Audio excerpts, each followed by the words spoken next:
Hello friend, મારું નામ મંસૂરી પરવીન છે અને આપનું મંસૂરીસ કિચનમાં સ્વાગત છે। આજે તુવરની દાળની ઢોકળી જોઈશું આપણે। તેના માટે આપણે આટો લઈ લીધો છે, 200 ગ્રામ આટો છે, આ કોથમીર છે, આ 2 ચમચી મરચું છે, આ 2 ચમચી મીઠું છે, પણ આપણે મીઠું સ્વાદ પ્રમાણે લેવાનું છે। આ 1 ચમચી ખાંડ લીધી છે, આ 1 ચમચી આપણે પેલા અજમાનો પાવડર છે, પછી આ ધાણા જીરું છે 1 ચમચી છે, અને હલ્દી છે અડધી ચમચી હલ્દી છે, પછી આ તેલ છે જે આપણે છે ને તો બાંધવાનો છે લોટ, એના અંદર નાખવાનું છે આ બધું। અને આ તુવેરની દાળ આપણે બાફી લીધી છે। પછી આ મીઠું છે 1 ચમચી, આ હલ્દી છે અડધી ચમચી, આ મરચું છે 1 ચમચી, આ ધાણા જીરું છે 1 ચમચી। પછી આ જે વઘાર કરવાનો છે દાળનો તેના માટે છે લસણ છે, મરચું 2 મરચાં લીધા છે, લીમડો છે અને રાઈ છે। હવે આપણે લોટ લઈ લીધો છે, લોટ બાંધીશું। હવે આપણે તેના અંદર આપણે 2 ચમચી જેટલું તેલ નાખ્યું। હવે આપણે મીઠું લીધું છે 2 ચમચી જેટલું છે, મીઠું સ્વાદ પ્રમાણે લેવાનું છે। આ 1 ચમચી અડધી ચમચી અજમાનું પાવડર છે, હલ્દી લીધી છે આપણે, હળદર છે એટલે,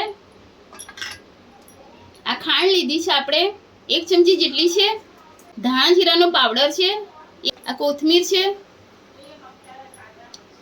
અને આ મરચું છે 2 ચમચી છે। તેને બધું આપણે મિક્સ કરી દઈશું।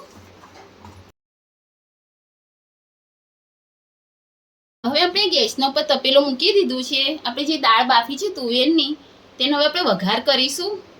હવે પહેલાં તેમાં આપણે 3 ચમચી જેટલું તેલ નાખીશું।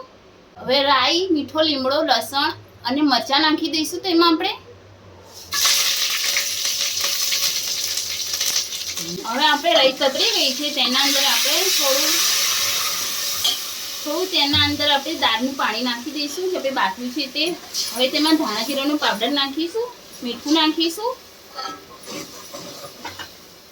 મરચું નાખીશું,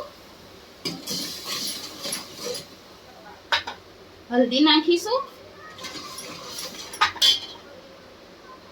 અને દાળનું પાણી જે આપણે છે તે બધું નાખી દઈશું। તેમાં આપણે 4 ગ્લાસ જેટલું પાણી નાખીશું। ઉકળે પછી તેમાં આપણે ઢોકળી બનાવીને નાખીશું। હવે લોટના આપણે લુવા કરી લીધા છે, તેનો આપણે રોટલો બનાવીશું વણીને।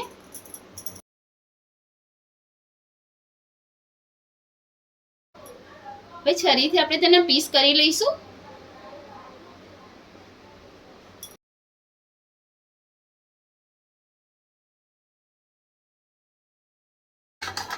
હવે તે આપણે જે તપેલામાં પાણી મૂક્યું છે ઉકળી ગયું છે, દાળ જે આપણે બનાવી લીધી છે તે દાળ આપણી ઉકળી ગઈ છે। હવે તેના અંદર પીસ નાખી દઈશું આપણે। દાળની અંદર આપણે રોટલાના પીસ નાખી દીધા છે કરીને। હવે આપણે તેને 20 મિનિટ માટે એના ઉપર ગેસ પર રહેવા દઈશું। આ લીંબુનો જ્યુસ આપણે નાખવાનું છે, અડધો રસ છે